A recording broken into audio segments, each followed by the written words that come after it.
Welcome to the, I guess, last episode of 2021 of The Wolf and the Shepherd.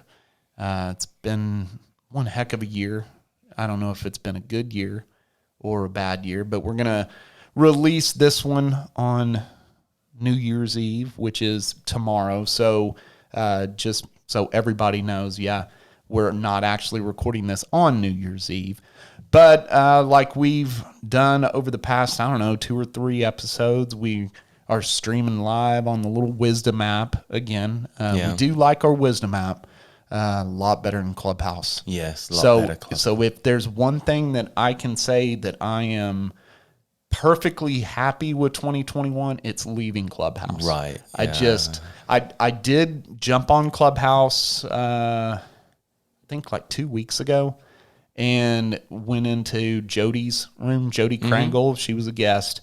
And so went into her room. We like Jody, but I hate Clubhouse, man. I really hate it even more. And if it wasn't for Jody, I think I'd go ahead and delete the app. I think you told me you already deleted the app, right? Yeah, I deleted it about 6 or 7 months ago. Yeah, I can't bring myself to delete it yet. It's not like...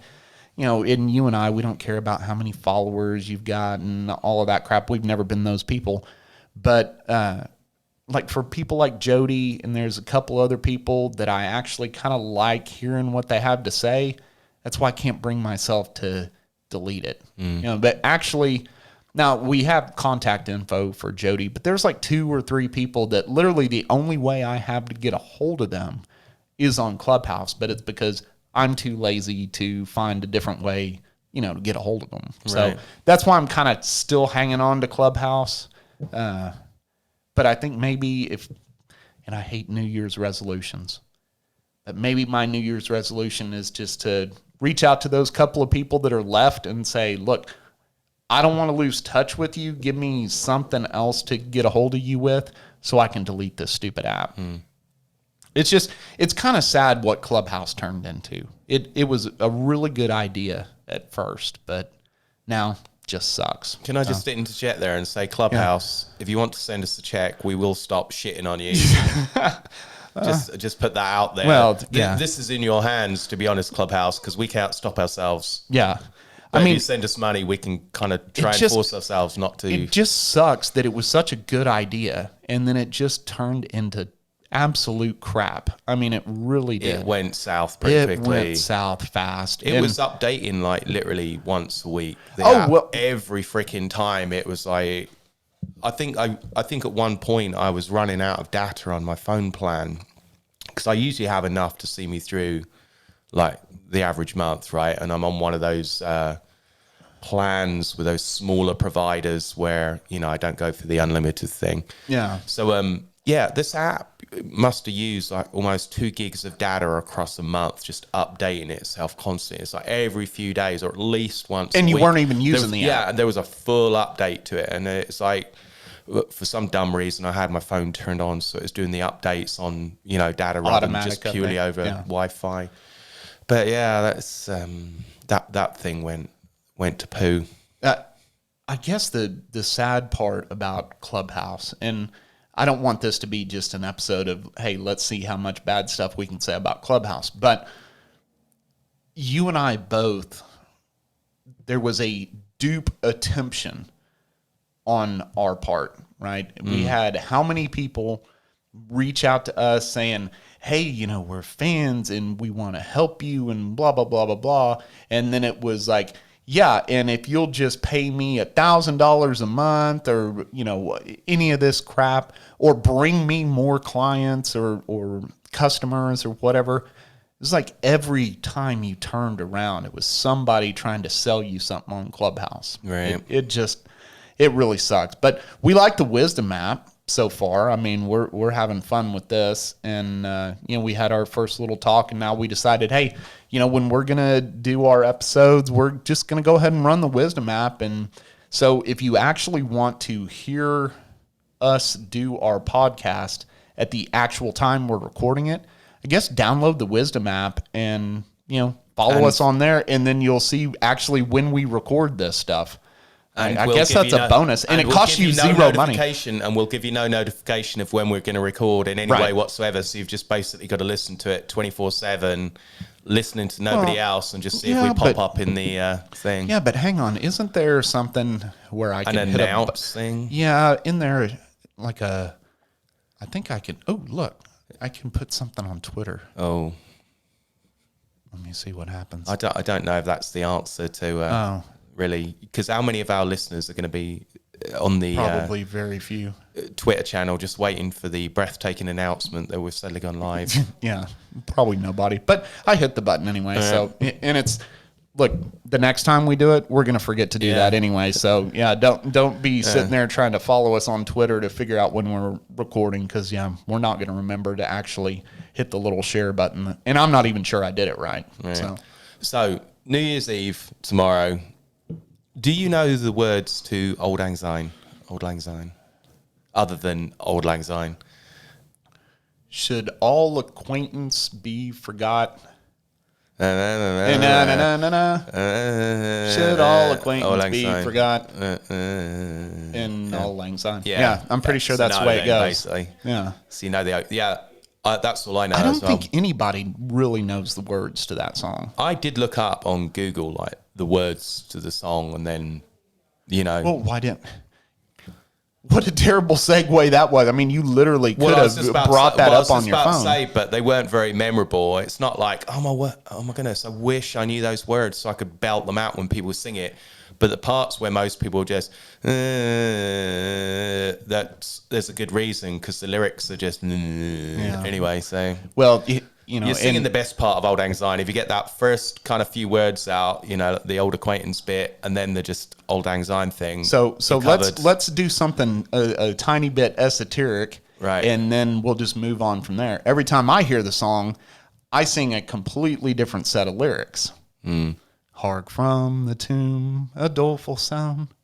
Mine ears attend the cry. Yeah. Ye living men, come view the ground where you must surely lie. Every time I hear that song, that's what plays in the back of my head.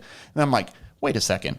Were we that lazy that we just had to rip off the one song that nobody remembered the lyrics to and just, turn around and put different lyrics to it? So that's what that's what I hear when I hear the tune or whatever, the melody of the song. I just keep doing that. But how did that end up being like the New Year's Eve song? I don't know. Or actually, it's not really the New Year's Eve song, because it's usually after midnight when they play it, right? It's like the ball drops and then they play the song. If only there was some easy research method we could use to discover. Yeah, but obviously we're not going to do that. But that involves typing it in. So what... kind of looking back on 2021, I'd kind of like to do this as not just podcast, but in general. But podcast, let's talk about that for a minute. Anything that kind of jumped out at you, surprised you, shocked you, whatever that happened with the podcast over this last year? Yeah, I mean, this is our first full year. Yeah, that we went to video. That we actually do the video thing.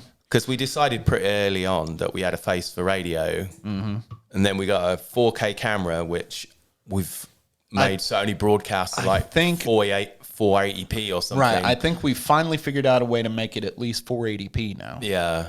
Which it gets any clearer. It's not going to do either of us any favors. So that's figuring leave it at 480p. We probably could have got a cheaper version. You didn't really need the 4K version. Yeah, but I bought that camera off Amazon for like $30. So I don't know if I could have got a cheaper one, to be honest with you. Yeah, the stand it came with was actually more expensive than the camera.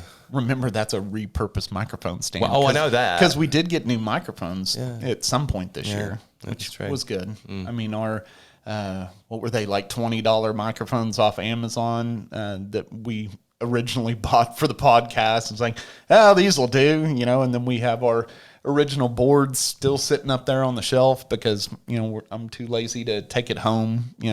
We actually do, for those of y'all that don't know, this is a legitimate like studio that we have, and it's not like in one of our houses or whatever. So we actually have to come up here and meet up here and everything. But then behind this is nothing but just a bunch of junk piled up because we're too lazy to take all the stuff home that we bring up here to use, and then we just pile it all over there. And that's the area where the shepherd does his daytime work. Yeah. Well, that's true too. Amongst all that pile of crap. Yes. Although for the first time in about the 8 or 9 years I've been coming to this office to see you, because when you actually worked in this office, you did some work in your prior job, I would come and see you sometimes at this office. And this is the first time we've actually opened the blinds, opened the window in 9 years. So on the other side of the camera, there's a window. And we thought, well, let's open the blinds and let some light in, because our lighting in here is terrible, because we didn't worry about lighting because we weren't going to use a camera. Sometimes we sat here in the dark. Yeah. Yeah. Actually, I think we did more podcasts early on in the dark than we actually did with the lights on, which kind of borderline creepy. Well, if you think about it. Because remember, we had one of the lights above us fluorescent went through this flickering stage. That is true. I forgot about that. Yeah. Yeah.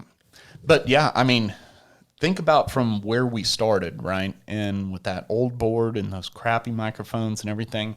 And then at some point this year, upgraded to the Rodecaster Pro. Love that thing. And it's got all the little cool features, like 90% of which we don't even use. But very cool to have that. It's almost like Rode is sponsoring this, but went with Rode mics, and love the sound of those. A lot better than the other ones. Now, when Pat Beeman shows up, he still has to use one of the old mics. Yeah. So we haven't sprung for a third one of these because they're $100 a piece, and we're just that cheap, right? Yeah.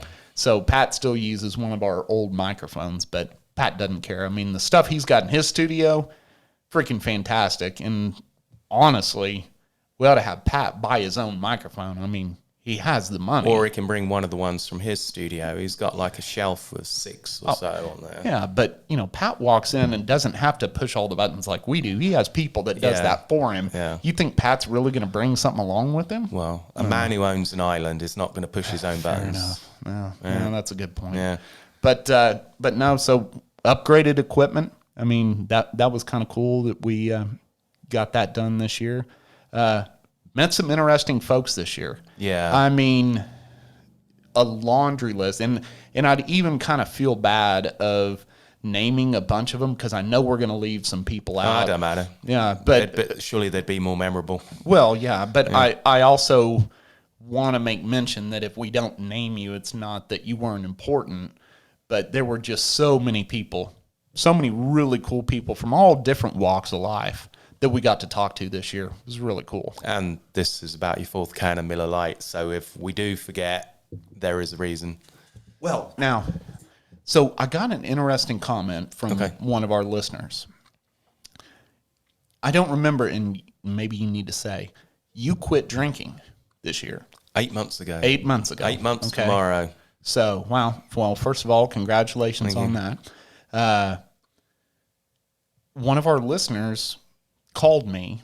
He's got my phone number, and he called me and he said, by the way, there was something that kind of leaked out in one of your podcasts about the wolf not drinking anymore. And I said, well, he never really mentioned it until he hadn't been drinking for a while. And then he kind of said, well, now that I'm sober and this, that, and the other. And the guy, and I forgot to tell you this, by the way, he said, it's kind of amazing because you both sound so much more sober, even though I know you're still drinking on the podcast because I see it on YouTube or whatever, and he sees me drinking. He knows even when I have like the alien ale cup, he knows there's beer in it and all that. He said, but even you don't sound as drunk, even though I know I sit there and I actually physically see you drinking, but I know the wolf isn't drinking. And I thought, how drunk were we during probably the first half of all of our episodes we've released so far? Well, I think I probably brought down the average drunk level, which is probably why you sounded more drunk than you were, because I was getting through a keg like every 2-3 days, about, which was some feat, but yes. I'm not a quitter, so I was going to. If you're going to do something, do it right. Yeah. So, the first 30 episodes were a bit blurry. Yeah, I think. Well, and I think we were talking earlier. about the group of guys that you went out with that, have listened to all the podcasts or whatever, and we're bringing up stuff to you saying, yeah, remember that episode that y'all did with the blah, blah, blah, and you're like, nope, sorry, don't have a clue. Could not remember. Yeah, I wonder how many things we've actually repeated that we don't realize that we said a long time ago. Probably I don't know. A lot. Well, this girl came up and told me that her and her dad listened to the podcast, and she was referencing some articles we'd brought up on the In Other News episodes, and I could not for the life of me remember like half of them. Yeah. Because I think we started that when I was still drinking. Oh, yeah. Yeah. And I think that was also when we pretty much always had beer in the keg. Yeah. And I remember our beer sponsor bringing that kegerator in and saying, I keep bringing you all these cases of beer, and we'd say, well, we're out of beer. And so he literally walks in with the kegerator and a keg of beer, and he's like, maybe this will last you all for a while. And I think we both took that as a personal challenge. Yeah. And we texted him 2 days later, I think is what it was, when we were like, I guess you didn't bring us a full keg because the keg's empty, and he was shocked. Well, I think we wasted about a quarter of it spraying out foam because we didn't get all the... No, we couldn't figure out how to get the CO2 mix right. Even though he set it up, then something happened. Like we moved it or something like that, and everything got screwed up with it. But then we finally got it dialed in, and I can swap a keg out of there in like 30 seconds. Yeah. I'm a pro now. I've never... Well, until this one, I'd never actually seen one in real life before, so I thought it's just be a push button, give me beer type thing. I didn't realize you actually had to construct it and have all the... yeah. Thought it just worked like a refrigerator or something. The CO2 bottle on the back, and what is it? Then you have that little dial you have to set, and it's a big giant mess. But but it was free beer, and we drank it. It was free beer. Yeah. And, I've been drinking the Miller Lite, even though they're not sponsoring us or anything. But, Alien Ale, our original beer sponsor, but they're going through some stuff, and we can't talk about it. But we hope that they're going to be resupplying us some beer soon. But, old Cordell France, one of our latest guests, he wants to come in the studio and talk and everything. And after we did the podcast, we talked to him for like an hour. And we actually talked to him longer, do you realize, than we actually recorded on the podcast. We went like an hour and 15 minutes after with him. Cool conversation afterwards. But he's talking about, bringing in some bourbon. So, and I know, you're still on the wagon, so, you can smell it. Yeah. I'll sniff it. Or what about, have you seen that stuff called Monday? No. Okay. What's that? It's non-alcohol bourbon. It's supposed to taste just like bourbon, but it has no alcohol in it. So do you think you'd ever want to try something like that? Yeah, I'd try something like that. Yeah, I think so.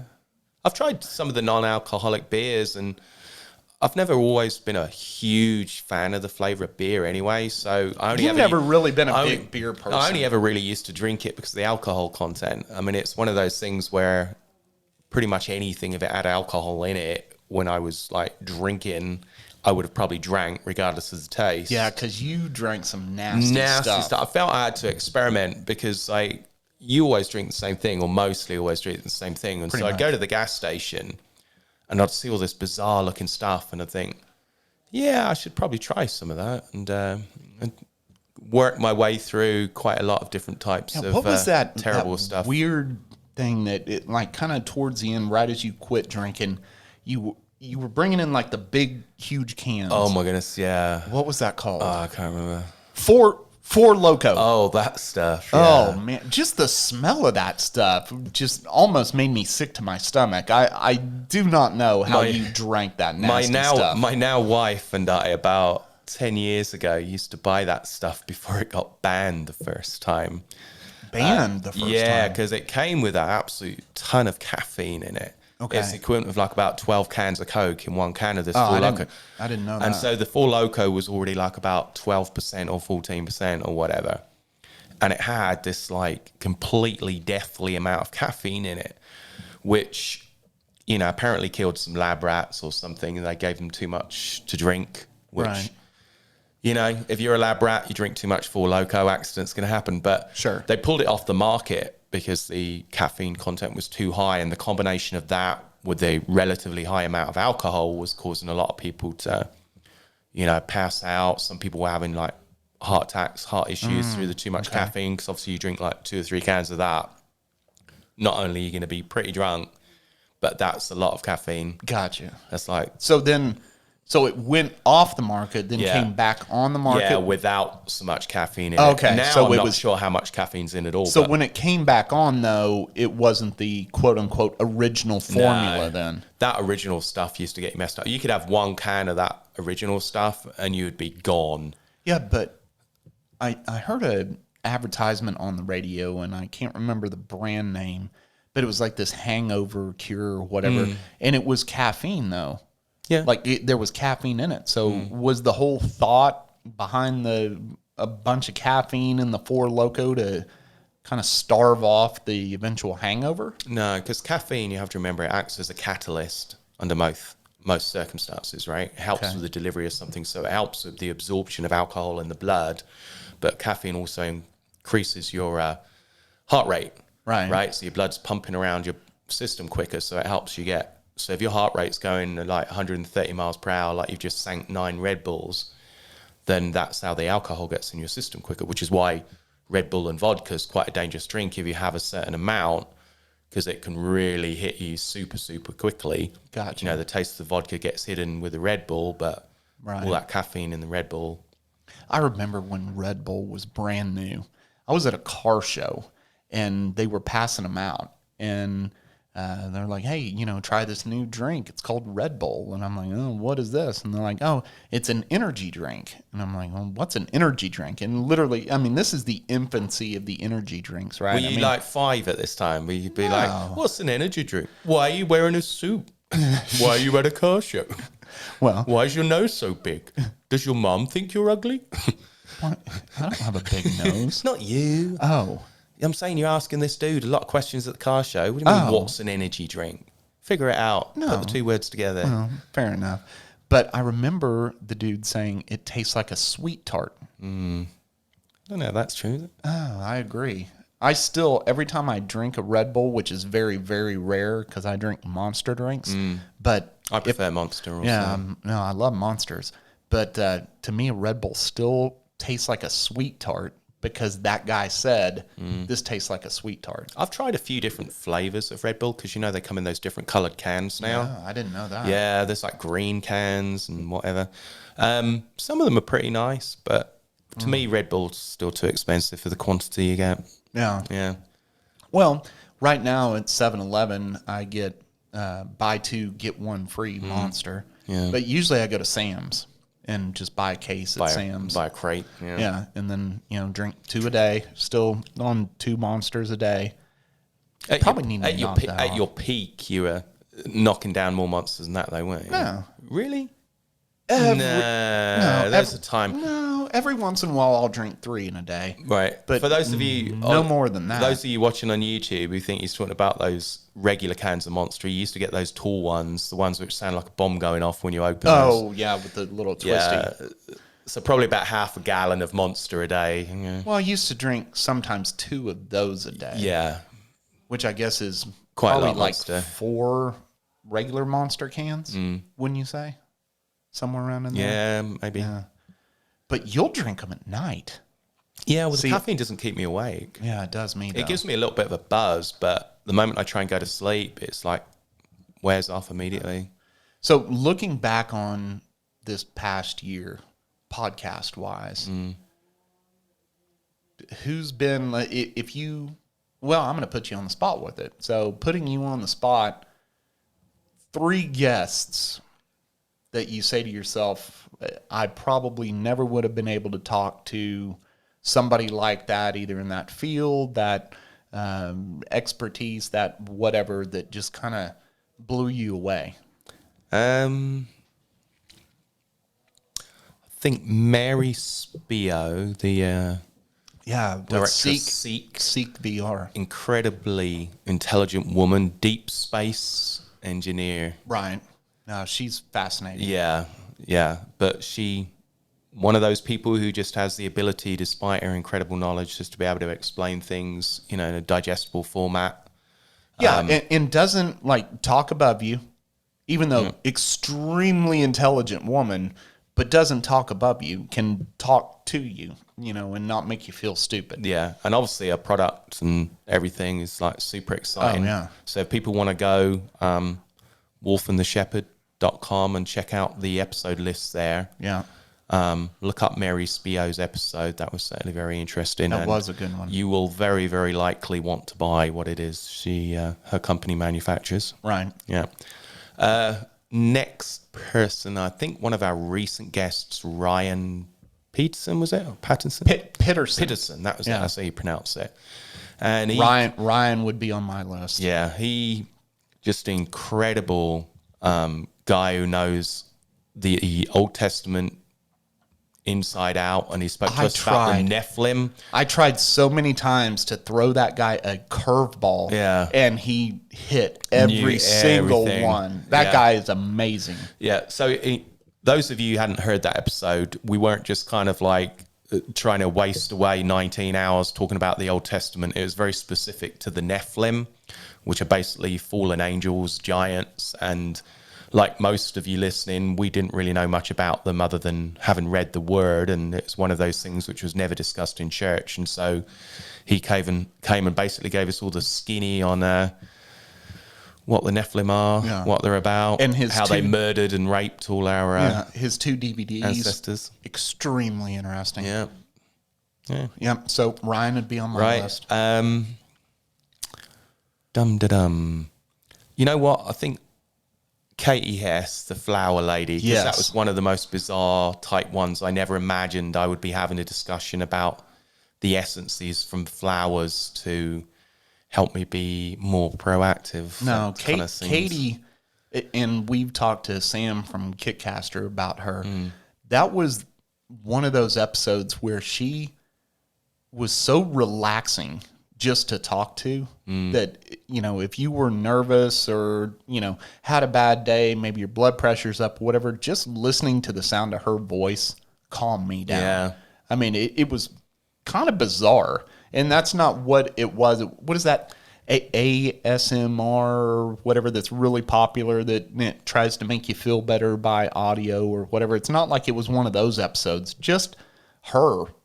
She was relaxing to talk to. Yeah, and because her company, Lotus Way, spelled WEI, they basically take extracts of various flowers, plants, and they help with all types of things like narcolepsy, concentration, various mood-enhancing stuff. Right. Yeah.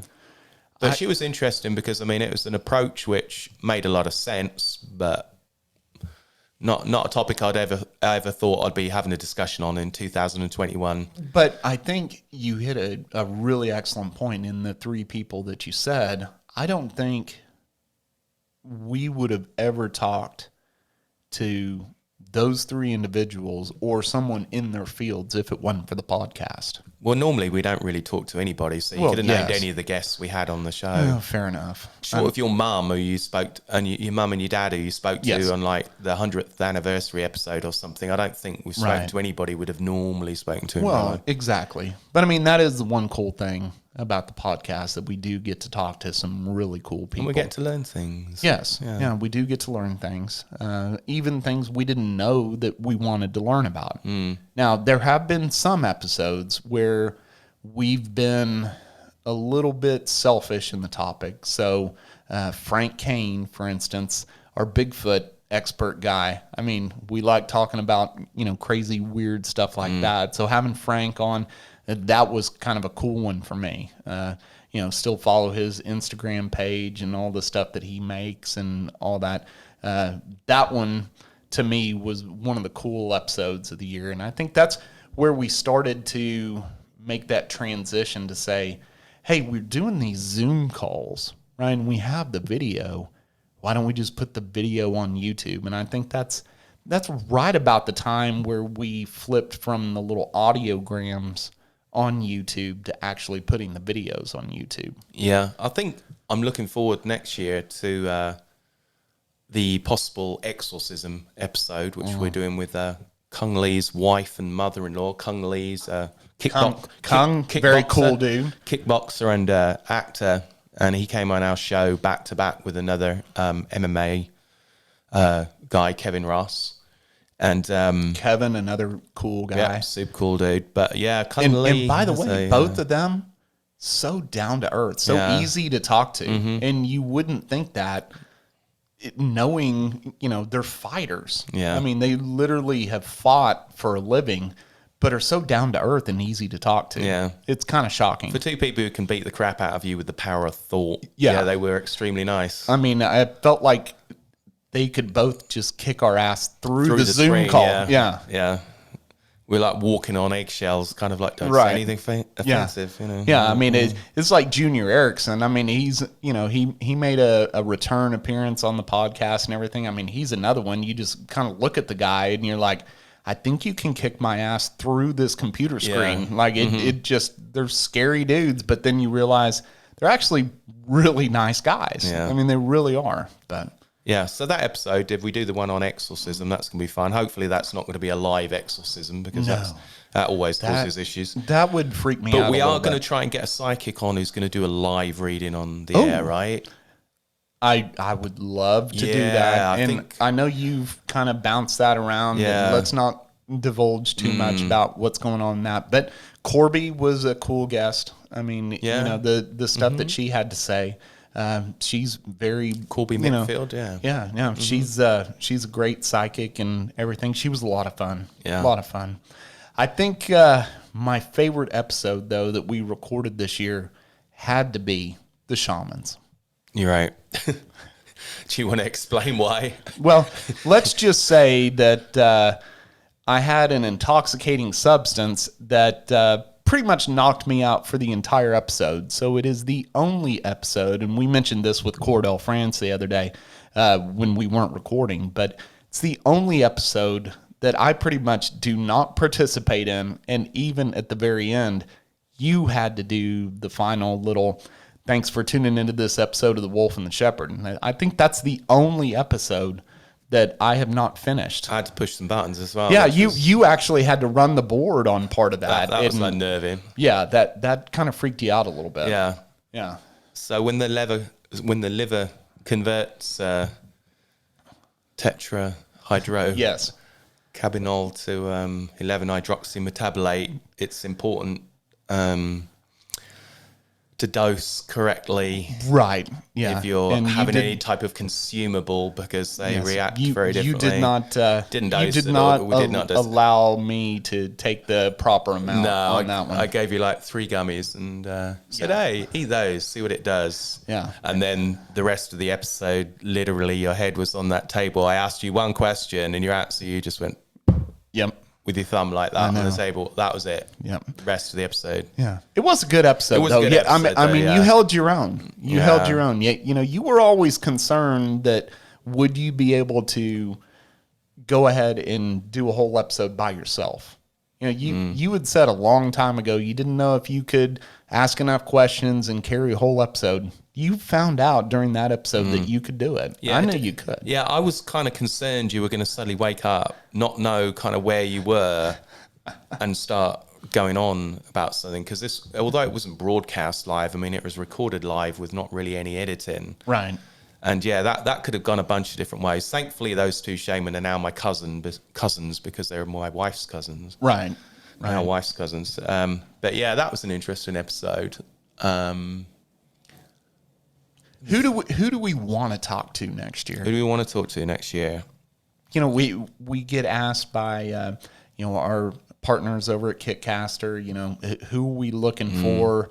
What kind of guests do we want? Things like that. So if we had the power of Joe Rogan, right, and we could just have whoever we wanted, not necessarily a specific person, but what kind of expert/topic do we want to hit in 2022? I think generally people who you would never run across, even if like you're pretty sociable, you've got wide network of friends, just people who you just would never otherwise talk to, whether it be like, I don't know, a mortician or... That would be a good one. Yeah. A mortician. Or gravedigger or somebody you very rarely or have never just get to talk to. Well, I guess that's one thing that I enjoy about what we do is we talk to all these people that are kind of on the fringe of things that you don't just normally get to talk about. You don't get to normally hear about. I mean, how often do you get to be able to pick up the phone and talk to somebody like Ryan Pitterson, who is an expert on the Nephilim? I mean, you just don't. I mean, that's cool. You can talk to, 100 million celebrities that are actors and all that, and they all pretty much have the same story, right? Yeah. But some of the folks we get to talk to, it's really cool, some of their stories. Now, I know in the last 5 minutes I've mentioned gravediggers, morticians, psychics, exorcists. It's a little macabre. Yeah, this isn't, you haven't tuned in to the secret necromancy podcast, right? But that would be a good necromancy. Yes, if there are any necromancers listening, if you'd like to get in touch with us, just go to the website, send us an email, and you're pretty much guaranteed to come on the show, especially if you want to do any live demonstrations of necromancy. So, with all this podcast stuff that now we've done, and I mean, we got more than a year under our belt, which, in the grand scheme of things, really isn't a long time for a podcast. I mean, there's podcasters out there been doing this for like 10, 15 years and all that. So we're still rookies, to be quite honest with you. I mean, we really are. I mean, we've learned a lot along the way. If somebody were to come to you right now and say, I want to start a podcast, would you tell them to do it or not do it? I'd say do it. Why? Because even if it's not something you keep with, I think just coming to terms with how easy it is nowadays to get your voice onto a platform, I think it's a good thing just to learn. I mean, just like, lots of people are still hesitant to go on social media, even though it's been around forever, 15 years, going back to MySpace or whatever. But no, I think you should do it. I think it overcomes a lot of those things which people share, like fear of public speaking. When you can't see your audience, obviously it makes it a lot easier. Sure. It's just very educational. Well, and I think, isn't that another reason why we put off the video for so long? No, we didn't have a good camera. And we refused to buy one. That's why we didn't do video for so long. Yeah. But we did some literally with the laptop propped up on boxes. Well, I did some with my phone as well. I was carrying my phone around with me doing it. And I didn't realize I was on camera. So I was there scratching my bum, farting, picking my nose, going to take a pee. And I didn't realize I was still on one of the shed screens. So but at least thankfully we did not put that video we did not put that video on. We should at some point if we have it. As a bonus episode, the wolf takes a piss. I think I have that video saved, kind of like you got the new hard drives for us. We had to step up to a 5 terabyte because our media library is getting a little too big. Probably need to take one of my 4 terabytes and do a backup, or you need to bring yours in because, that hard drive in my laptop is filling up like crazy because of all the Zoom videos and all that stuff that we've got up there now. I mean, I just realized on our YouTube channel, we've got over 150 videos now. Wow. That's quite a lot. 150 videos. I mean, that's crazy to think about. But 150 videos. And most of them are just as uninteresting as this one to watch in live person. Now, the one with the guests, I would say definitely watch the ones we have with guests. Right. But, when it's just me and you talking, I know. Well, so here's my struggle, right? So we always set this camera up, and usually if it's just me and you do a good job of actually turning and looking at the camera. I don't. I sit here and I look at you because you and I are talking. So why would I want to talk to you and turn around and look there to talk to you? It, to me, feels so unnatural. Well, I'm sat a little bit further away than you, so I'm automatically looking this angle anyway, whereas your angle is kind of over this way. But so here's my struggle. I keep thinking we ought to do 2 cameras, but I don't know how to do that. We barely know how to get this one camera setup working, right? Well, perhaps you should explain to everybody who's listening and watching that the camera we have is actually right in front of the monitor with a picture on it. Because that is so true. far, we kind of Jimmy rigged this stand to put the camera on, but we couldn't find any good angle at all. So it's now literally in front of the monitor. So we can't see the front of the monitor. So normally when we have a guest, we have to guess where their face is. Right. Well, we put the camera right there because we figured that's where their eyes are going to be, but we never can see them. No, and then I still end up looking at myself anyway. Right. So it doesn't matter. So what you need to do, since I'm using my phone for the Wisdom app, is now you need to take a picture of that setup, and then we'll put it on our Instagram page because we never put anything on there. Do you want me to take a picture of that? Yeah. Okay. Well, let me get rid of the little deal right here that says I need to run WiseCare because I have too many junk files going. WiseCare, fantastic free program. Yes. Keeps your computer running like new. Yes. For free. Yeah, I mean, we would love to have them as a sponsor, but they give their program away for free, so we'll promote them for free. Yeah, there we go. Yeah, I mean, but seriously, yeah, we have this arm and everything. It's a mess. We have such a, what do you call it, a low production value here. I mean, our budget is low kind of production like, budget. Yeah. Yes, yeah, yeah. We're like the U.S. government, really. We've got a large budget for stuff which isn't very necessary in consideration. It's like the military portion of the US budget. And then the stuff which we actually should be spending the money on, we don't really have much of a budget for that bit, do we? That's a very good point. Yeah. Yes, we are a lot like the US government. Yeah. I mean, we can go out and buy like an Xbox Series X. Yeah. Because we need it, but we'll hold off for about 6 months on the microphones. Right. Yeah. I mean, that's exactly what we did. And right. Remember that day when I called you, I'm like, hey, I found some Series X's and I went out, I bought one, and I think it took you about 30 minutes before you went to the same guy and bought one. Yeah. And that was a total of 4 Xboxes for me, and I think 3 for you. No, that was your third. 4th. No, and I mean in the Xbox One family because you had a couple of 360s and so did I. I'm talking about in the One family. Yeah, just 2 because I swapped my Xbox S with you. That's right. I took my One and we traded that on something you got, and then I bought your S or something like that, right? Mm-hmm. It was something like that because I had one that had all kinds of problems syncing remotes or something like that. So now, I've got 4 Xboxes in my house now. Yeah, I think I've got. Do I have 4? Oh, plus we have like PlayStations. No, I don't have any PlayStations. I don't play it. My wife does, but I don't play PlayStation 4. Unless, of course, Sony, you want to sponsor us, in which case I literally play PlayStation every day for hours. Yeah, that's true. But it would be nice for Xbox to sponsor us. Microsoft, Yeah. Or Microsoft. Well, Bill Gates too busy using all that money to buy up all the farmland. No, that's true. Yeah. What do you think he's going to grow? Well, he's pushing heavily towards getting rid of all the cows and that because he's another one of those people who believes they fart too much and is he a vegan? No, he just wants us to all eat plant-based meats and stuff. Oh, plant-based meat. Oh my goodness, that just sounds terrible. Have I got a few stories to tell you about plant-based meats? Okay. Well, I get a lot of products for free, right?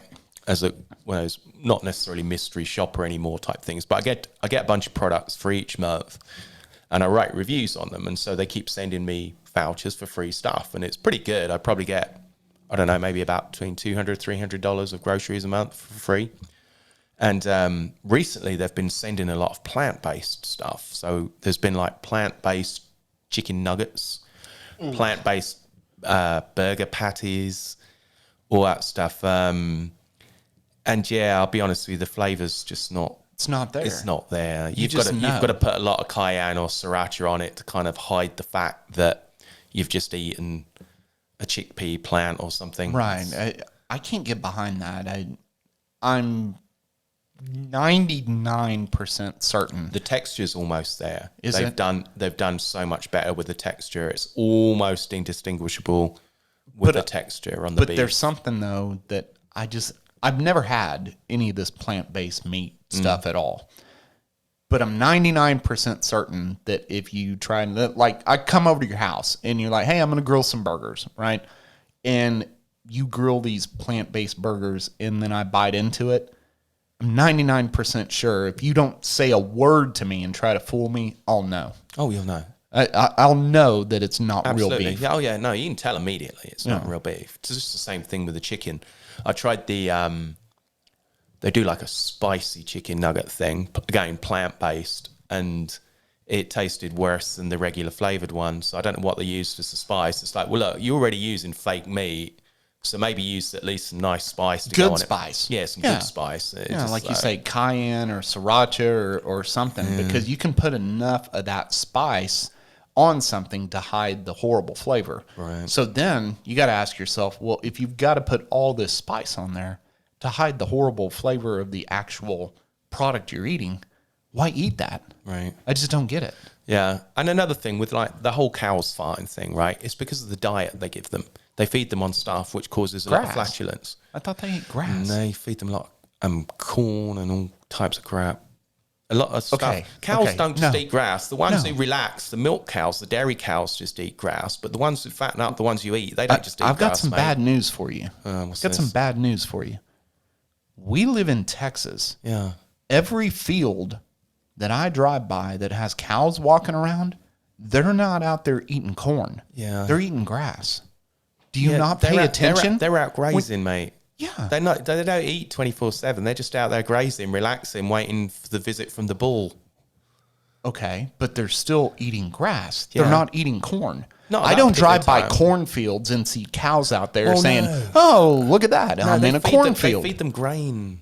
No, they do. I don't think so. Yeah. No, they're out there eating grass. I am at least 70% sure. I think you need to, when you leave the studio tonight, you need to go up 170 where all the cows are up there. I'm sure I can find cows eating grass, mate. Of course. I'm not saying cows don't eat grass. I'm saying that they get fed on things which make them fart a lot, and it's not just grass. I don't think so.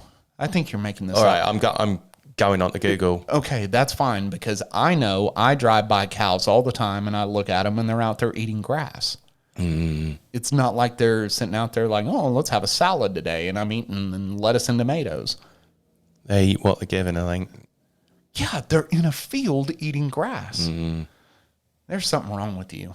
You have this jaded sense of reality of what cows are eating, and they're out there eating grass. This might have been a episode of South Park. I'm not sure. Oh, here we go.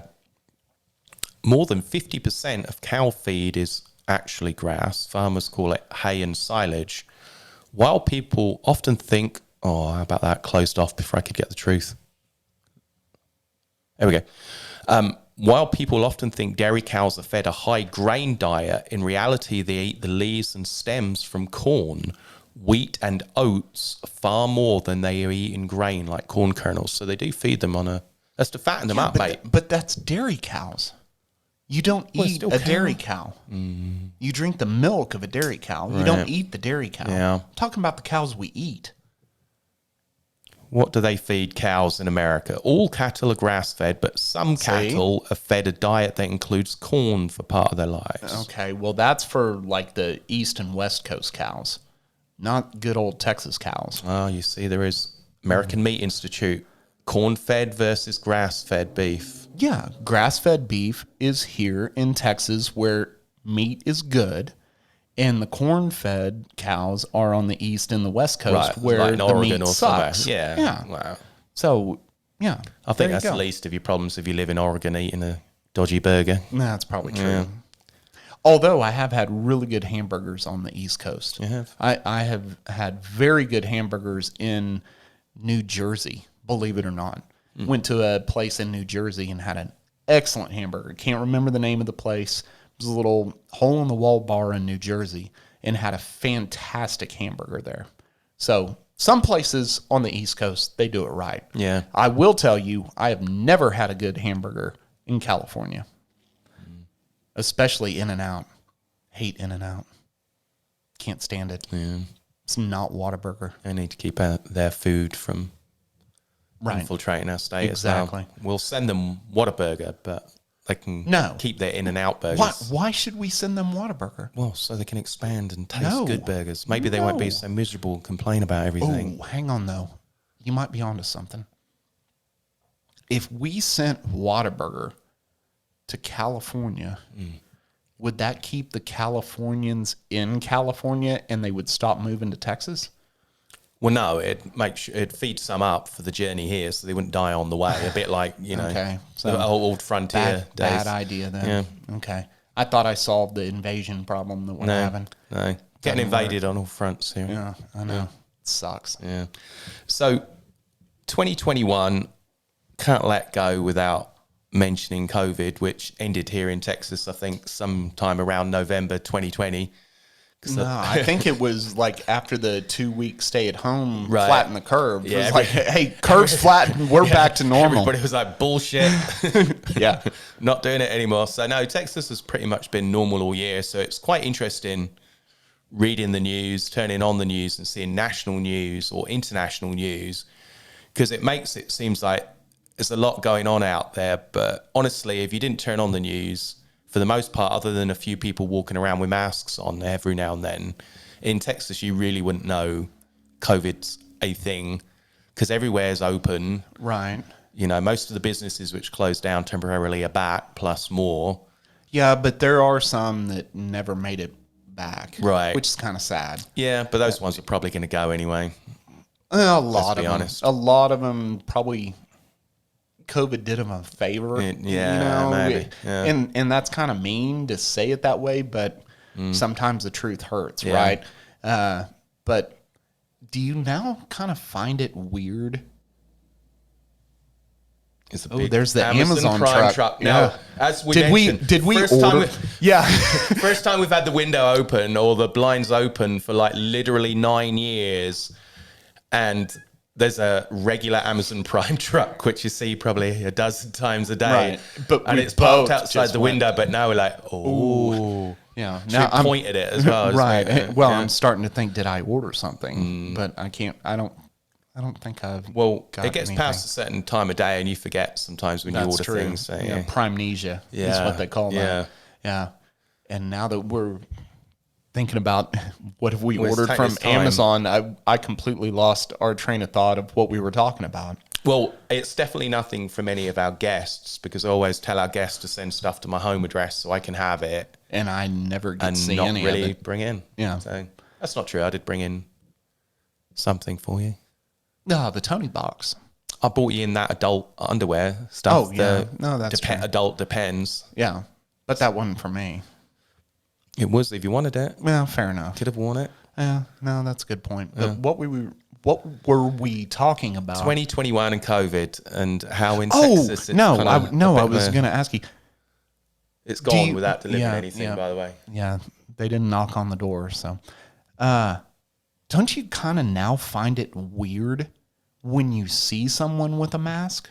Yeah, because used to it sticks out. Almost everybody had masks on. There for a little bit. So it wasn't a big deal. Right. And then it was like everybody else too. We all got creative and, you wore a Dallas Cowboys mask or an Adidas mask or a whatever mask. We had Wolf and the Shepherd mask made. Yeah. And then all of a sudden, like the masks just stopped. And now it's just weird to see somebody with a mask on. But when you do in Texas, they tend to go all out. Like they'll be by themselves in the car with the mask on. Right. But they're kind of staying true to the cause of covering their face up. But I think I would have been okay with it if they'd have actually ran with the science, which has been around for about 70 years in terms of the size of the virus and the actual size of the holes on most of these masks. Because if everybody's wearing an N95 plus mask or whatever, I get it. All right. Yeah. That's going to work to a certain extent. But I think it was like last week, the head of Bayer, the German pharmaceutical company, whatever, he came out and said, cloth masks, useless. Why you've got the money face? No use whatsoever. I didn't hear this. Yeah. No kidding. But I mean, it makes sense. I mean, when you've sure. I mean, there's been, 1,000,001 videos on the internet of people who who vape, and water molecules are obviously far bigger than, coronavirus. Right. Right. And so people just blowing vape through these cloth masks, and it just comes out like it just wasn't there. And you really think it's going to stop coronavirus going in and out of this cloth mask when water vapor can quite easily pass through? Yeah. Ridiculous. So I've always disagreed with the mask wearing thing. I mean, now that you say that, right? So is 2021 then going to be kind of the end of the masks? Do you think? No, I think there'll be people who are still going to wear them. There was an article today actually in the news which said, I think Biden had agreed to pay like $150 million for some testing strips, COVID testing strips. Yeah. It's going to build a COVID testing strip factory, but the whole process won't be ready to 2024.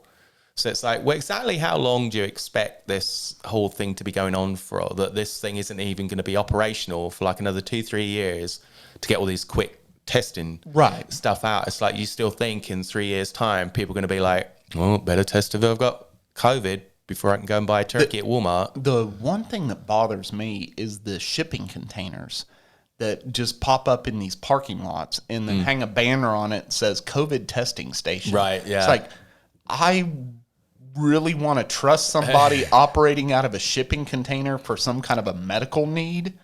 Like, at what point in our history did we just say, yeah, I'm going to go to the shipping container and find out something is wrong with me? Right. That makes no sense. Yeah. Because I found out I'd had COVID, I don't know how many months after the actual event, because I was asymptomatic. You were asymptomatic. Right. My son had it. He was asymptomatic. The only people who have actually shown any symptoms are the people I know who got the vaccine. And now there's pretty much everybody close to me has Did Eric get Omicron. It? I don't know.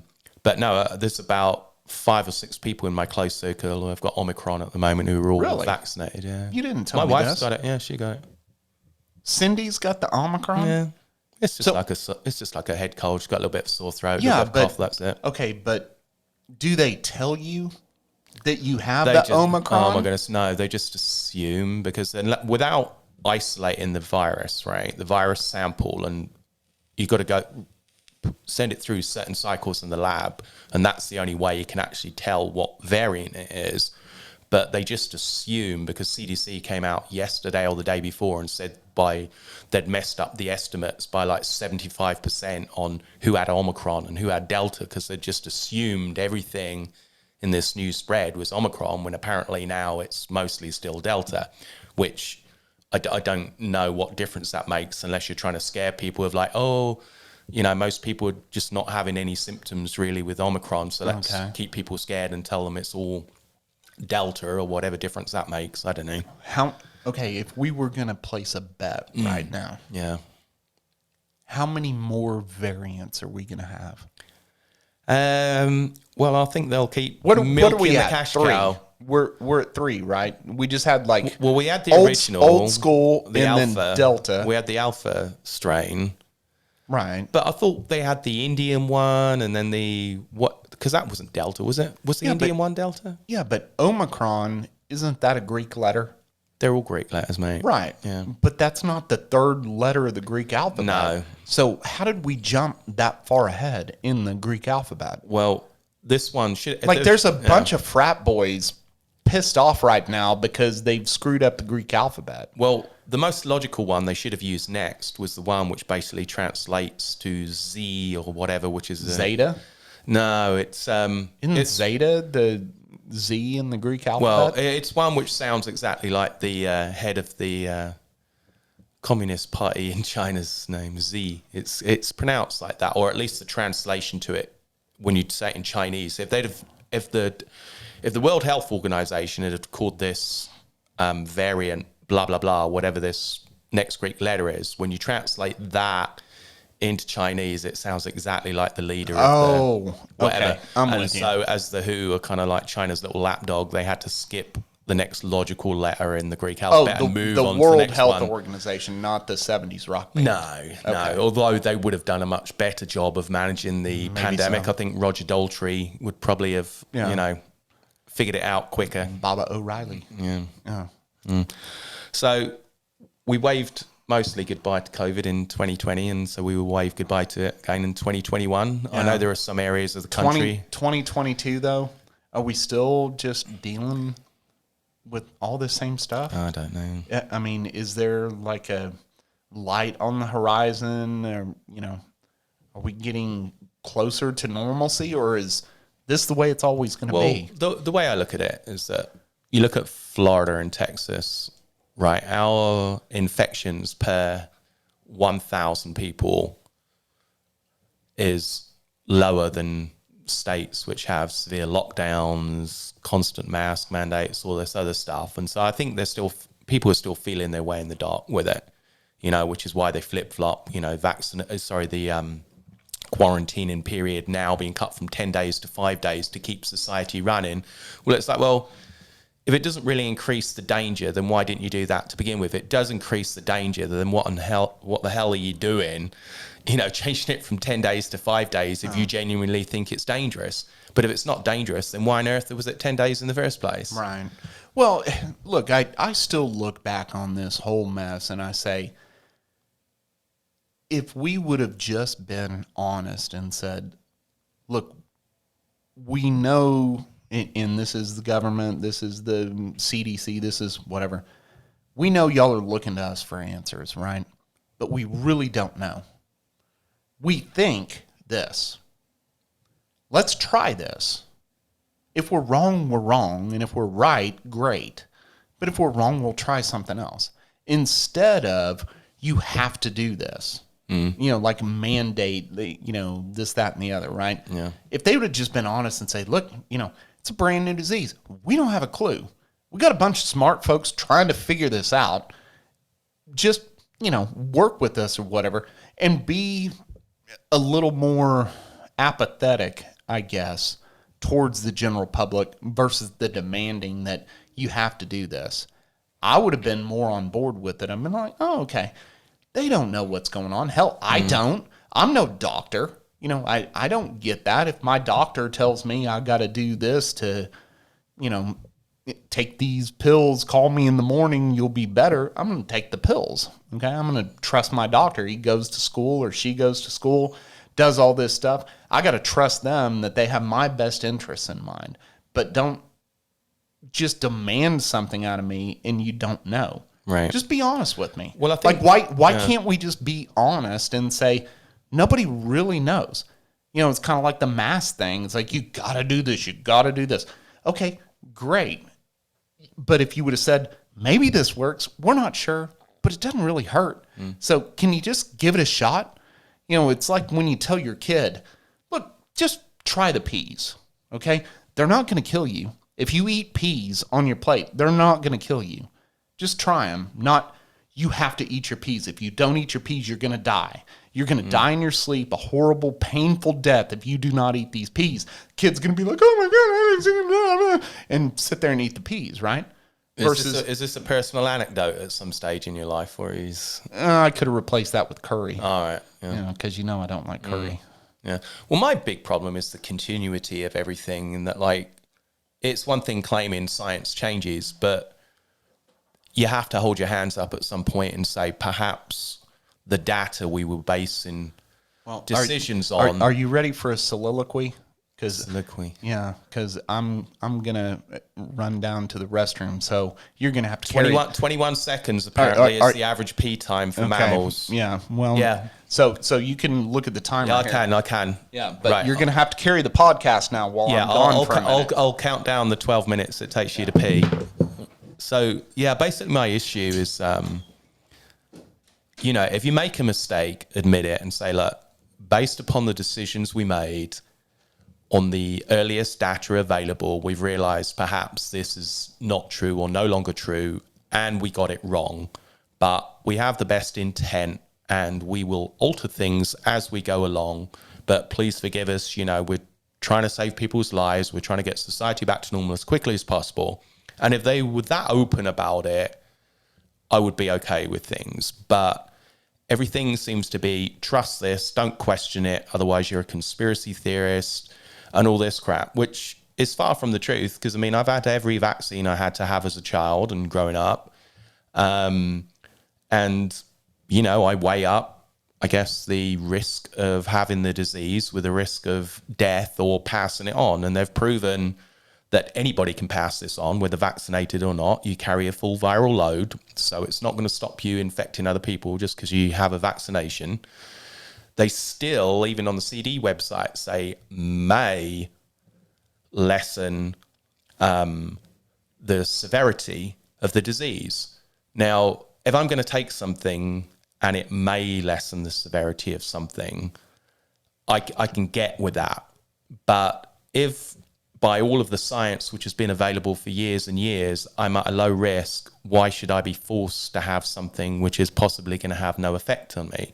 I understand there are risk groups. I understand there are people with comorbidities. I understand there are elderly people who, even if they get a severe chest cold, are going to have some issues.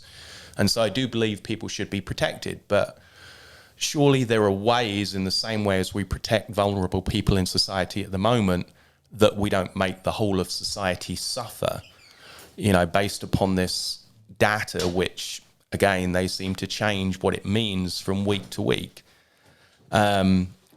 So really, yeah, I'll be glad to see the back of COVID, because I'm just tired of hearing about it every time I switch on the TV. I mean, in terms of our everyday normal lives, like I said, here in North Texas, it's been pretty much back to normal for about over a year. But we realize, you know, there's other areas of the country, some of our listeners, you know, email in and, you know, say they're thinking of moving because they're just tired of their businesses being restricted where they live, their personal freedoms being trod on. And I know some of our listeners are in the, you know, ballpark of, you know, they believe in vaccinations, masks and everything. Sure. And that's fine. That's your belief. I'm not mocking you for doing that. If you believe that works for you and it works for people around you, then absolutely fine. I mean, I'll admit I'm not an anti-vax person. I got the Johnson & Johnson one.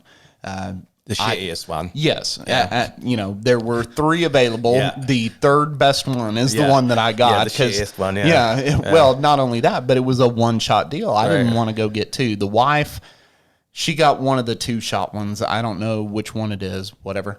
I wasn't scared of the vaccine or anything like that. I don't think, you know, they're putting microchips in you and all of that. Right. I don't think it alters your DNA and all the crazy conspiracy QAnon crap, right?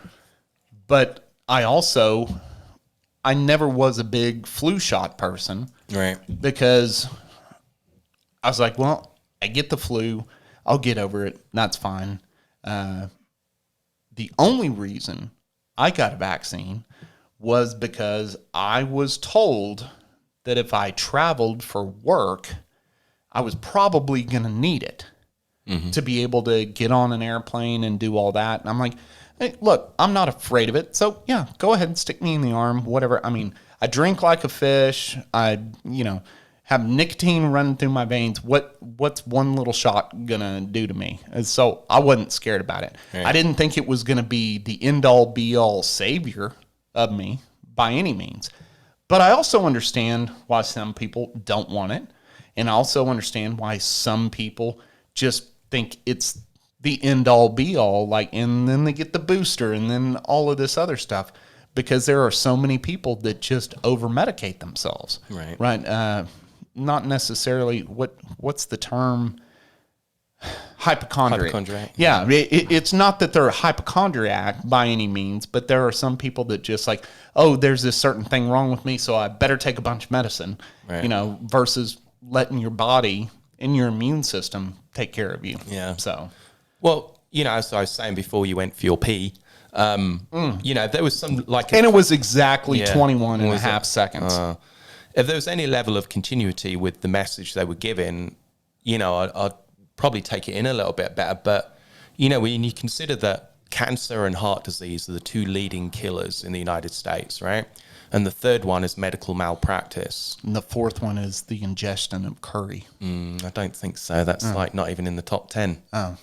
So you've got cancer and heart disease where it's mostly caused or attributed to obesity, poor diet, and various other environmental kind of like effects, right? But we seem to be quite happy letting that number of people die every year without banning smoking, banning fatty foods, you know, not forcing people to go out exercise, not forcing vitamin supplements. Because, hey, personal freedom, if you want to be a fat bastard who smokes and drinks all day, then go ahead, do it and kill yourself. And, you know, if you go to a hospital however many times, then it's okay for the taxpayers to pay for that. But then it's like, oh, you've got COVID, which, you know, even if last year it's actually this year when they came out and said that last year the tests they were using had a 97% error rate in telling the difference between flu and COVID. I didn't know that. Yeah. So, well, they stopped using those tests now. Oh, different test. Okay. Yeah. And so basically you've got the same number of people with COVID as the flu, the same number of people dying from COVID as the flu, and the CDC and the World Health Organization holding their hands up saying, hey, over 90% of these tests we performed last year, we're not actually sure whether it was flu or COVID, but the mortality rates haven't gone up, but there's no cases of flu anymore. And, you know, you don't have to be a conspiracy theorist to add 2 and 2 together and be like, okay, so the flu disappeared, and then there's this excuse, oh, that's because people were wearing masks. Well, hold on. So people were wearing enough masks to completely eradicate flu, but there's not enough people wearing masks to eradicate or keep the numbers of COVID down.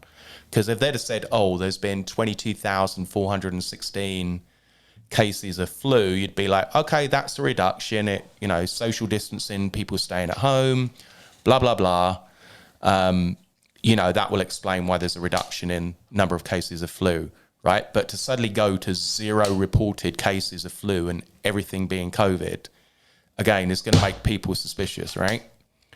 So I just don't think there's any type of level of continuity in terms of the message which is coming out. It's like, we don't care about cancer and heart disease enough to kind of like make any mandates of anything whatsoever. Right. And with medical malpractice, I mean, you know, the opioid crisis, you know, came about by, you know, overprescription of drugs which people didn't need or which they knew people were going to get addicted to. Yeah, and let's, you know, shout out to Dr. Robert Yoho. I mean, he talked to us about that. I mean, it's crazy to think about all those things. But kind of going back to the obesity thing, I've always had a problem with those like height, weight charts. Because according to those, like my ideal weight's supposed to be like a $160, $165. Yeah. There's no way I'm ever going to weigh a $165. Right. I mean, there's no way. I mean, when I'm not too fat, I could probably be 185, maybe. Yeah. But I can't picture myself weighing less than a $185. Right. And I've floated around, like, I think right now I'm like 200, 205, somewhere around in there. I don't think I'm fat. Yeah, I could probably lose a little bit of weight. You're not fat, right? But you're, what, an inch taller than me? You're 6'1", right? Can you imagine you weighing a $160? Right. I mean, when you were playing soccer, what'd you weigh? Do you remember? Yeah, 195. Okay. And you were same height, right? Yeah. When did you stop growing? How old were you? 17. Yeah. Okay. All right. So you got to 6'1", about there, and you were that weight. Yeah. Running 90 minutes on the field, not including practice, anything like that, and still weighed that much. So to me, those charts about what you're supposed to weigh, absolute BS. Well, that whole BMI index is, body mass index is well, and muscle weighs more than fat. Yeah. Right? So if you're actually fat, you're going to weigh less than if you were muscular. So I don't know about that whole obesity thing. But equally, you have to remember that chart was put out by people who have been promoting sugar and processed foods for decades. So it's a bit like, oh, you're a fat bastard according to this chart. But in latest news, we found another way, another chemical we can add to sugar, which fools your body into so that you can have more and more of it without you feeling sick. Yeah, but let's talk about you drinking this Coke Zero sugar. Yeah. I mean, yeah, there's no sugar in this. Oh, I know. But it's some kind of fake sugar. Oh, I know that's not good for you. Yeah. Yeah, what? I don't know which one it's got in it now. I don't think they use aspartame anymore, do they? Or maybe they rebranded it, gave it a different name. No. Right there. It's aspartame. All right. Yeah, I mean, it's fake sugar. Yeah. Well, thankfully, I only have one of these about on average once a week. So. Well, yeah. No, you're not like me. I mean, if I had that and that was what I was going to drink, I'd be done with that in hour and a half. Right, yeah. Well, I figured it's a trade-off. I don't drink or smoke, so I figured some Diet Coke might not hurt too much. You never really did care for smoking at all. Never tried ever in my life. Never. It's just, but I always picture British people smoking for some reason. It's either very working class attributed or it's very upper class attributed, or at least that's how it used to be. The people kind of in the middle didn't. You know, it tended to be associated with like blue collar jobs or, you know. Was it the athlete part though? No, I was just same thing. I was just never tempted. I mean, I didn't have a drink. I didn't even try beer till I was like 19. Yeah, but going back to which the days, sounds bad here, obviously, in the United States to some people, but yeah, you know, Europe, not that big of a deal. But what about when you were playing soccer years ago? Did you have any of your soccer buddies that smoked? Mm-hmm. Because it was not healthy to do because you were athletes, right? It's more because of how it affects your performance. Yeah, it affects your lungs. Rather than someone saying, oh, it's unhealthy. But, you know, I mean, if it reduces your performance, then it's something you're going to choose out of necessity to do a better performance, not necessarily because of health reasons, because... You know, I'm drinking Diet Coca-Cola. I'm not drinking it for health reasons, obviously. Now, if every time I drank a bottle of this, it made me put on 10 pounds, I wouldn't be drinking it. Right. Right? Or if I was doing some type of job and drinking this hurt the performance of that job, I probably wouldn't be drinking it. But this, as far as I know, has no effect other than probably completely messing up my neurological synapses. Yeah. You know. But they've done a pretty good job, I think. On the label, do you mean? They made a pretty label in it. It's nice. Oh, yeah, that looks pretty nice. And, you know, I've had Coke Zero before, and this is the new one, Coca-Cola Zero Sugar, which apparently they changed the formula or whatever, and it's supposedly supposed to taste more like regular Coke. I can drink the Zero Sugar, now not Diet Coke, but the Coke Zero or Coke Zero Sugar, and I can't really tell much of a difference between that and regular Coke. Now, give me a regular Coke and a Diet Coke, yeah, I can tell the difference all day long. This, I can't. So why even have Diet Coke anymore to have this? I have no clue why they even started making Coke Zero. I mean, yeah, but you've been drinking Coke Zero for a long time. Yeah. And that knockoff version from Walmart. The knockoff version from Walmart, the Sam's version, which is like about 77 cents. Yeah. Now, if there are any dodgy artificial sweeteners going around, it's probably going to be in those. Have you had that Zevia?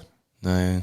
You need to try that. It's like a natural sweetener or whatever. Oh, yeah, I think I've seen it. But I don't put sweetener in anything, though. I don't put it in, like, coffee or anything. No, I know. But they make, like, Cokes or whatever that has that as the version of aspartame. Oh, okay. Right? So you can get, like, a root beer or a cola or whatever with this Zevia in it, so you don't have the fake, you know, laboratory-made sugar like aspartame. Yeah. I was always convinced that aspartame would negate the effects of alcohol. Well, it's considered a neurotoxin under certain temperatures, right? Aspartame. Well, I know back when I used to drink a whole lot, at the end of the night, I would always drink a bunch of Diet Coke, and it would sober me up. Is that because you were drinking Diet Coke and stopped drinking alcohol? No. Well, no. I mean, I'd like drink a bunch of beer, right? And then at the end of the night, it was like, okay, it's almost 2 a.m. I got to drive home. I got to sober up, and I would drink like 3 or 4 big cups of Diet Coke, and I would sober up. By the time I was home, I was sober as a priest on Sunday. Even if you were still drunk, you were probably still sober as a priest on Sunday. Yes. Well, yeah, but you just then obviously you're diluting, the amount of liquid in your body. So of course the alcohol is going to be diluted if you're putting more non-alcoholic liquid in your body. Maybe so.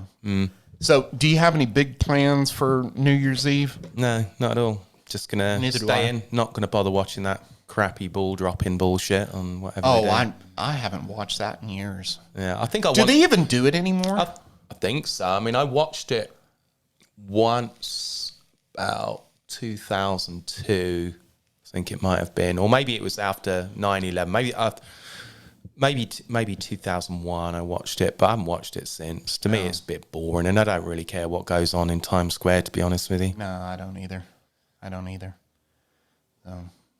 But good news, people who are going to Times Square to celebrate New Year's Eve, apparently, the last I read, there are no restrictions whatsoever, but there will be from Monday. So if you'd like to rush out and get Omicron, get that out the way, New Year's Eve among tens of thousands of people all crowded together. Wait, so there's a moratorium on everything. So basically you from Monday, I think it's like more than 10 people can't be socially gathered in one spot. But you can't catch COVID on New Year's Eve. Not on New Year's Eve, no. Okay, so it's taking a Monday vacation. You can. On Monday you can, yeah. Okay. So get everybody infected on New Year's Eve and then, Gotcha. Okay, well, that makes logical sense. Right, yeah. Right. Keeps going along with following the pattern.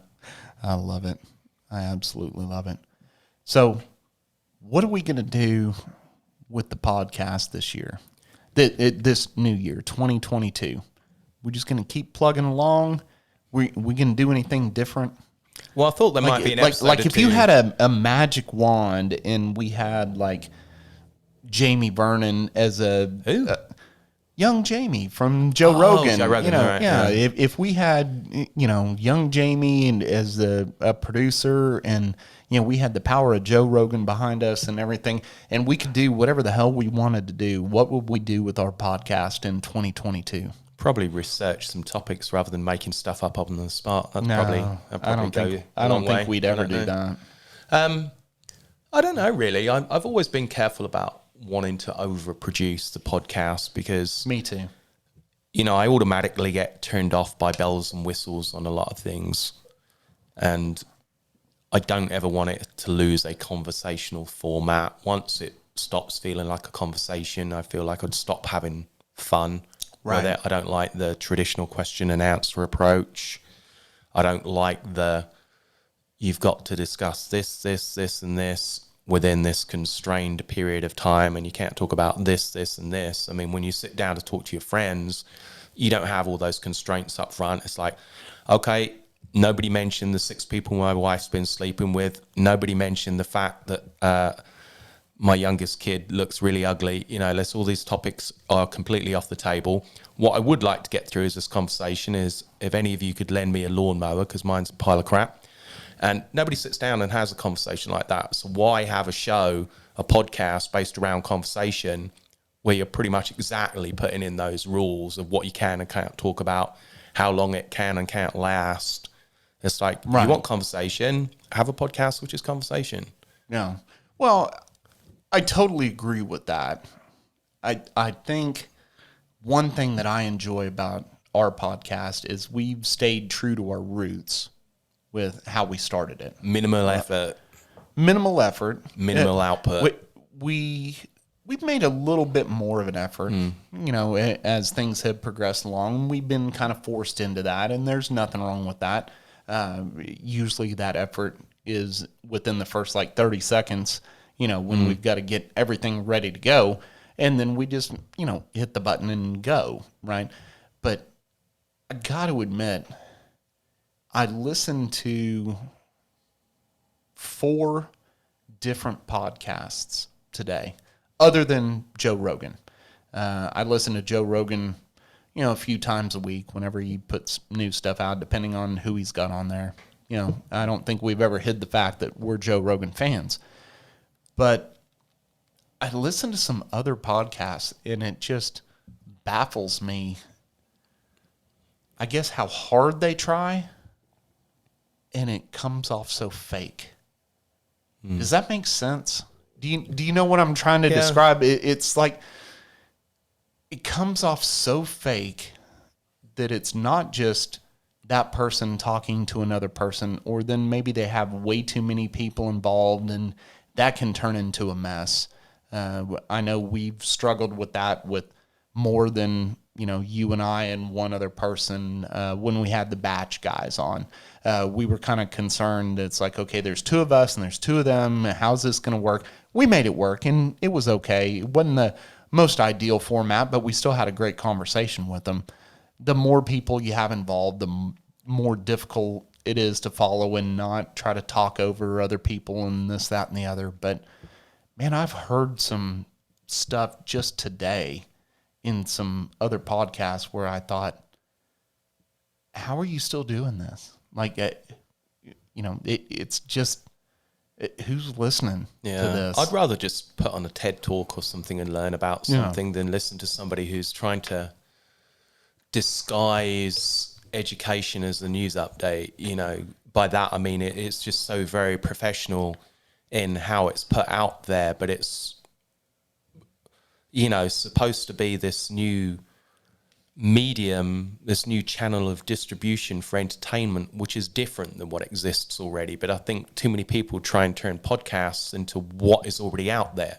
Like they try and replicate like a show on TV, like a chat show on TV, where your guests have specific time slots of 9 minutes, got to have a commercial in the middle here, got to ask these questions, they've got to promote this movie or this book. And it's just, well, if I'd have read this interview in the magazine, I'd have found out just as much as if I sat and watched this interview. Yeah. Now if you happen to like the person, then okay, there's the thrill of like when you watch it on TV, you see the guest, and if it's a nice looking female, it's nice to look at and stuff. Sure. But, outside of that, I think most podcasts are just replications of what's already existed, but they just happen to be on a podcast platform. Well, and let's be honest, I mean, it's easy to create a podcast. And I think I'd go along with what you said earlier. If you want to start a podcast, start a podcast. There's really nothing to it. I mean, we could, if you look back, we could have just put my phone or your phone or whatever in the table in between us and talked and recorded that or whatever. And we tried to make it sound better over time and, make the room sound a little better and get better microphones and things like that or whatever. It doesn't change the content, right? Content is still king. And just because you have a great sound, quote unquote, doesn't mean you have a good podcast. I think we have to deal with a few more factors than most people do as well, because we've got the people who are continually dying next door of some type of bubonic plague they finally moved. Because it used to be like same time every day there was a coughing fit. Yes. And then there would have another one in the evening. By the way, I do agree. I think it was multiple people. I don't think it was just one. And then on the other side of us, we've got a woman who likes to move furniture around for no reason, constantly. Yeah.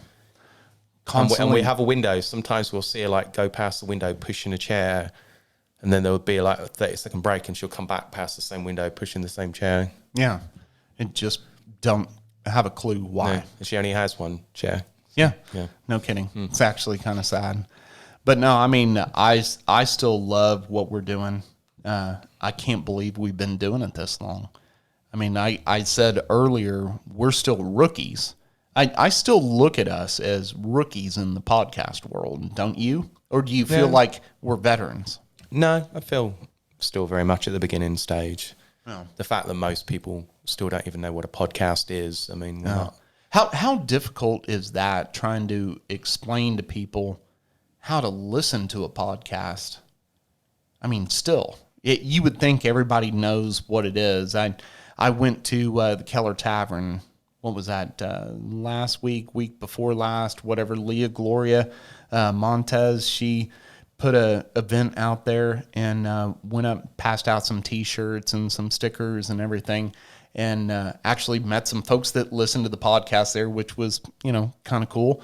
And it was kind of shocking that there were 2 or 3 people, that saw our stickers or whatever. I passed out the little $5 off cards that I had won from the contest to people, and they're like, well, what's a podcast? I'm like, well, I see you have an iPhone. You have an app on here that literally says podcast. You've never opened this before. No, I don't know what that is. I was shocked. And I think, what was it, 50, saw some statistic, it's like 52% of people listen to a podcast, on a weekly basis or whatever. Well, that means half of the rest of the world don't listen to it. I'm actually shocked it's that high. That many people listen. Yeah, I guess, no, that's true. I mean, it's kind of like the YouTube thing. It's like, oh, yeah, well, watch this on YouTube. But then it's like, oh, we're putting on this fake TV show or whatever, and which is not what we ever wanted to do with the YouTube thing. But it's obviously easier to just say, hey, watch this on YouTube. Oh, some of the stuff we're up against on YouTube with our fight for the audience figures. Yeah.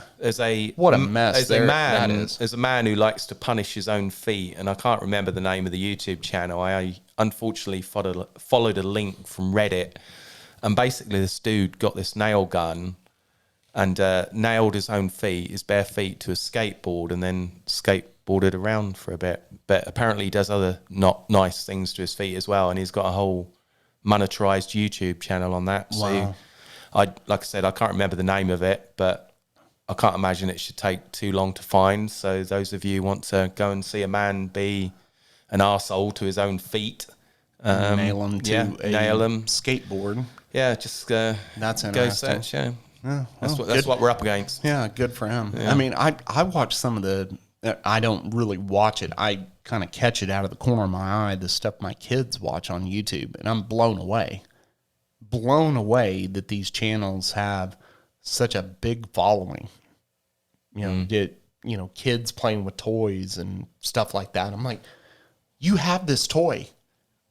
Why are you watching this kid play with this toy that you literally have? Well, some of them just unwrap candy. No. There was some kid who got like candy.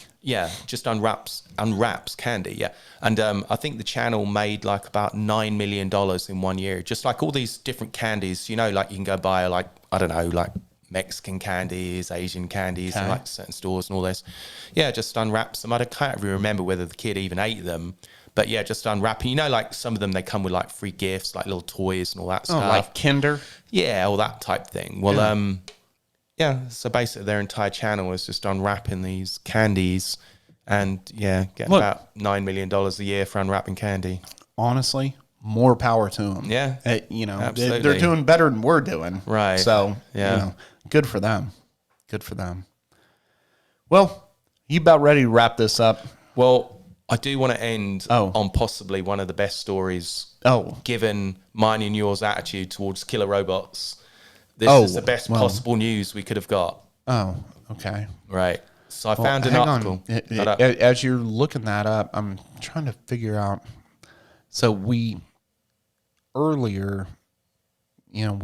broadcast on Wisdom or whatever, and somebody actually hit a button and wanted to talk to us on the one before, and I missed bringing them up. I don't know if anybody even cares to talk to us or whatever, but if y'all want to, go ahead and hit the button as you're trying to find this. Well, I found it.